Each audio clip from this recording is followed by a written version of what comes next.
अयोध्या एक और परीक्षा के लिए तैयार है। 84 कोसी परिक्रमा यात्रा पर यूपी सरकार के प्रतिबंध के बाद भी विश्व हिंदू परिषद यात्रा निकालने पर अड़ी है। पूरे उत्तर प्रदेश में विश्व हिंदू परिषद से जुड़े साधु संतों की गिरफ्तारियां हो रही हैं और इन सब के बीच बीएचपी ने अपनी परिक्रमा यात्रा का लिखित कार्यक्रम जारी कर अपने मंसूबे जाहिर कर दिए हैं। तय कार्यक्रम के मुताबिक आज 10 बजे विश्व हिंदू परिषद की अगुवाई में साधु संत सरयू के तट पर स्नान कर अयोध्या की 84 कोसी परिक्रमा का आगाज करेंगे, जिसके बाद करीब 12 बजे पूजा अर्चना और फिर पैदल यात्रा करते हुए दोपहर 3 बजे तक मखौड़ा धाम पहुंचेंगे। लेकिन अखिलेश सरकार की जिद है कि वो किसी भी हाल में इस कार्यक्रम को नहीं होने देगी। अयोध्या में 84 कोसी परिक्रमा को लेकर सरकार और हिंदू संगठन आमने सामने आ गए हैं। हर हाल में आज से यात्रा शुरू करने के दावे के बीच बीएचपी के ज्यादातर नेता भूमिगत हो गए हैं। वहीं सरकार ने परिक्रमा शुरू करने के इरादे से अयोध्या की ओर रुख करने वालों की गिरफ्तारी तेज कर दी है। शनिवार शाम तक बीजेपी एमएलए समेत 339 लोगों को कस्टडी में ले लिया गया है या फिर हाउस अरेस्ट कर लिया गया है। सूबे के ADG law and order Arun Kumar का कहना है कि 84 कोसी परिक्रमा में शामिल होने वाले लोगों को रोक दिया गया है। साथ ही यात्रा से जुड़ी हुई हर रूट को बंद कर दिया गया है। परिक्रमा जो प्रतिबंधित की गई है उसके संबंध में जो लोग अयोध्या की तरफ इस परिक्रमा में भाग लेने जा रहे थे उनको रोका जा रहा है और उसके तहत जो है पूरे प्रदेश में अभी तक करीब 350 लोगों को गिरफ्तार किया गया है। 84 कोसी परिक्रमा पर बीएचपी अड़ी हुई है और उसने अपने कार्यक्रमों का ऐलान भी कर दिया है, लेकिन सरकार परिक्रमा को रोकने के लिए पूरी तरह से तैयार है। अयोध्या के डीएम विपिन कुमार का कहना है कि 84 कोसी परिक्रमा पिछले 15 सालों से चैत्र महीने में ही होती आई है। ये यात्रा इस महीने में कभी नहीं हुई, इसलिए परंपरा के अनुरूप नहीं है, लिहाजा परिक्रमा पर प्रतिबंध लगाया गया है। साथ ही परिक्रमा को रोकने के लिए 23 डीएसपी, 400 सब इंस्पेक्टर और 200 इंस्पेक्टर की तैनाती की गई है, जबकि 14 कंपनियां आरएएफ और पीएसी की तैनात है। अयोध्या प्रशासन के मुताबिक अयोध्या को 17 क्षेत्रों और 43 उप क्षेत्रों में बांट दिया गया है। 84 कोसी परिक्रमा पर यूपी सरकार और बीएचपी के बीच जंग छिड़ी हुई है। बीएचपी अपनी यात्रा पर अड़ी है तो सरकार इस यात्रा को रोकने के लिए मुस्तैद है। यूपी सरकार ने जहां अयोध्या के चप्पे चप्पे पर पुलिस बल तैनात कर दिया है, तो वहीं बीएचपी नेता किसी भी हाल में परिक्रमा निकालने के लिए तैयार हैं। बीजेपी के मीडिया प्रभारी शरद शर्मा ने कहा है कि यात्रा को रोका जाना दुर्भाग्यपूर्ण है। शर्मा ने कहा कि किसी एक समुदाय को खुश करने के लिए किसी दूसरे समुदाय को पूजा करने से रोकना गलत है। शर्मा ने मुलायम सिंह पर निशाना साधते हुए कहा कि वो वोट बैंक के लिए परिक्रमा रोक रहे हैं। सरकार ने एक संप्रदाय विशेष को प्रसन्न करने के लिए इस प्रकार की हरकत की है, जो निंदा जितनी की जाए वो कम होगी। 84 कोसी परिक्रमा पर बाबरी मस्जिद एक्शन कमेटी के अध्यक्ष हाशिम अंसारी ने कहा है कि परिक्रमा राजनीति का जरिया बन गया है, इसलिए परिक्रमा की योजना बनाई गई है। राजनीतिक लाभ लेने के लिए परिक्रमा की योजना है। हाशिम ने कहा कि वो परिक्रमा के विरोध में नहीं है, लेकिन ये राजनीति का दांव पेच बन गया है। साथ ही हाशिम ने कहा कि राजनीति के लिए परिक्रमा का ड्रामा बीजेपी राजनीतिक लाभ लेने के लिए कर रही है। तमाम अटकलों को खारिज करते हुए सोनिया गांधी ने देश में समय से पहले लोकसभा चुनाव की संभावनाओं से इनकार कर दिया है। साथ ही सोनिया गांधी को यूपीए की तीसरी बार भी सत्ता में आने का पूरा भरोसा है। सोनिया ने कहा कि जनता को जानने का हक है तो उनके कानूनी और अन्य अधिकार क्या हैं। उन्होंने कहा कि सरकारी कार्यक्रमों, नीतियों, फैसलों और सूचना के प्रसार में सरकार और मीडिया का साझा हित है। सोनिया गांधी ने कहा कि उनका लक्ष्य सरकार का कार्यकाल पूरा करना है। साथ ही सोनिया गांधी ने game changer plan food security bill को भी अगले सप्ताह पारित होने की उम्मीद जताई।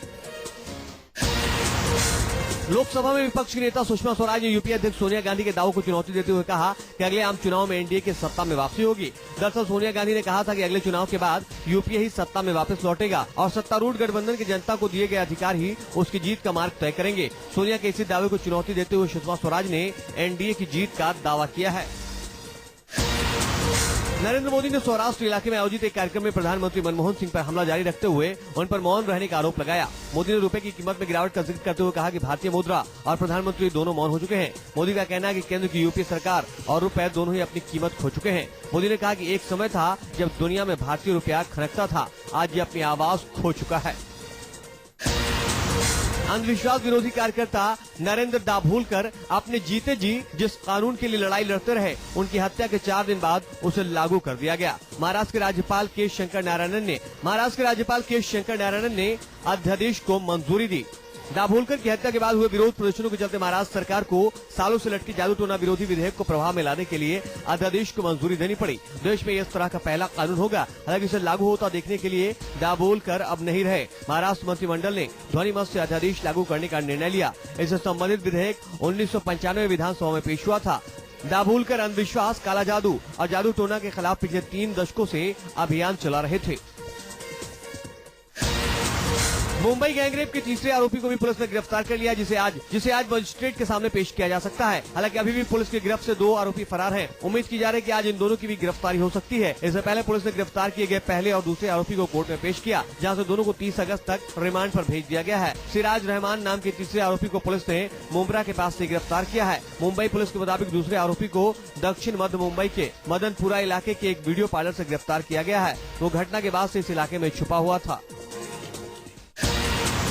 मुंबई में गैंगरेप की शिकार हुई पीड़ित लड़की का हाल जानने के लिए बीजेपी नेता साइना एनसी जसलोक हॉस्पिटल पहुंची। साइना ने सरकार पर निशाना साधते हुए गैंगरेप की घटना की निंदा की और कहा, मुंबई में महिलाओं के साथ हो रही वारदातों ने शहर को महिलाओं के लिए काफी असुरक्षित बना दिया है।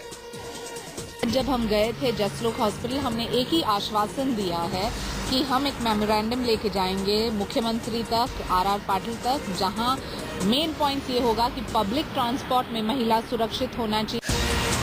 नाबालिग छात्रा से रेप करने के आरोप में आसाराम बापू से जयपुर पुलिस की स्पेशल इन्वेस्टिगेशन टीम पूछताछ कर सकती है। इन आरोपों की जांच के लिए एसआईटी गठित की गई है, जो उनके छिंदवाड़ा और अहमदाबाद आश्रम भेजी गई। सूत्रों के मुताबिक 2 दिनों के भीतर आश्रम से एसआईटी पूछताछ कर सकती है। पुलिस ने शनिवार को आसाराम से जुड़े कई और तथ्य जुटाए हैं। आसाराम से पूछताछ के लिए पुलिस आज अहमदाबाद जा सकती है। हालांकि अभी पुख्ता तौर पर तय नहीं है, लेकिन छिंदवाड़ा से पुलिस टीम के लौटने पर अहमदाबाद पूछताछ के लिए पुलिस जा सकती है। पुलिस की पूछताछ में अभी तक ये साफ हो गया कि नाबालिग लड़के अपने माता पिता के साथ 14 और 15 अगस्त को आश्रम में थी और वहाँ आशाराम भी मौजूद थे।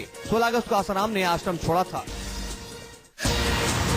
लश्कर तैयबा की बम मशीन समझे जाने वाले आतंकी अब्दुल करीम टुंडा को 14 दिन की न्यायिक हिरासत में भेज दिया गया है। शनिवार को एम्स में टुंडा का ऑपरेशन करके पेसमेकर लगा दिया गया। टुंडा के मामले की सुनवाई एम्स के एक बंद कमरे में की गई। संबंधित अदालत के जज ने स्वयं एम्स जाकर उसके मामले की सुनवाई की। टुंडा को सीने में दर्द की शिकायत पर गुरुवार को नई दिल्ली के सफदरजंग अस्पताल में भर्ती कराया गया था, लेकिन बाद में सुरक्षा और उसकी सेहत को देखते हुए उसे शुक्रवार को पुलिस रिमांड के तहत ही एम्स लाया गया था। टुंडा पर नई दिल्ली में हुए कई सीरियल धमाकों के अतिरिक्त उत्तर प्रदेश, पानीपत, सोनीपत, लुधियाना और हैदराबाद में हुए धमाकों में भी शामिल होने का आरोप है। इन धमाकों में 20 से ज्यादा लोग मारे गए थे और करीब 400 लोग घायल हुए थे। कांग्रेस ने कर्नाटक में हुए लोकसभा उपचुनाव में जनता दल सेकुलर के किले में अपना परचम लहरा दिया है। इस जीत के साथ फिल्म अभिनेत्री राम्या लोकसभा पहुंच गई हैं। कांग्रेस ने जेडीएस सांसदों के इस्तीफे से खाली हुई 2 सीटों पर 21 अगस्त को हुए उपचुनाव में बड़े अंतर से जीत हासिल की है। जेडीएस को सबसे बड़ा झटका बेंगलुरु ग्रामीण सीट पर लगा है, जहां पूर्व प्रधानमंत्री एच डी देवगौड़ा की बहू अनिता को भारी मतों के अंतर से हार का सामना करना पड़ा। कांग्रेस प्रत्याशी के रूप में राजनीति में एंट्री करने वाली फिल्म अभिनेत्री राम्या ने मंड्या संसदीय क्षेत्र के उपचुनाव में जेडीएस प्रत्याशी CS पुंटूराजू को करीब 67,000 मतों से पराजित किया।